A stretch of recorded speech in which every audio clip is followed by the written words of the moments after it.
I do remember one of the experiences was to be in the residency of the hospital, and I was on a floor where there had been a death, and the woman had been there for 7 months, 8 months, what have you.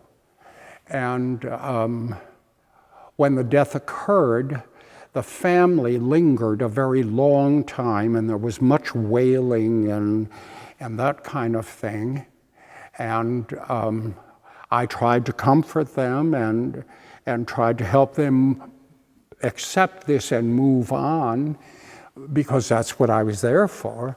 But I remember a nurse came in after the body had been removed, and she was literally throwing things around in that room, and obviously extremely agitated. And so I said to her, "What's going on with you?"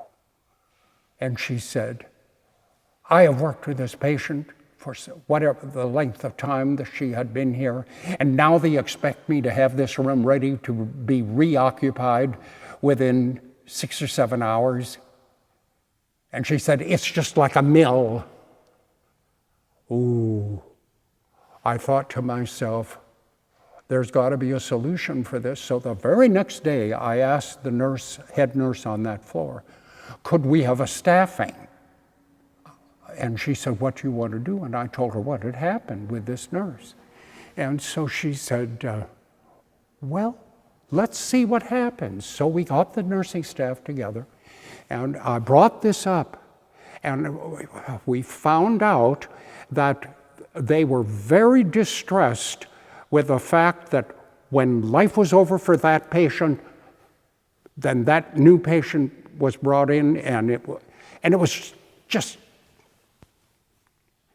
well, I had remembered that somebody had told me that in England, when a patient died in the hospital, they took the tubes out of the patient, put a new top sheet on the patient. Sometimes they brought in a candelabra and lit it, and it was called the hour of repose. So I quickly told them about this. And, well, I don't know if that hospital continued that program, but they had a new way for the nurses to move into their acceptance of the end of that life, ready to assist somebody in rehab, in rejuvenation.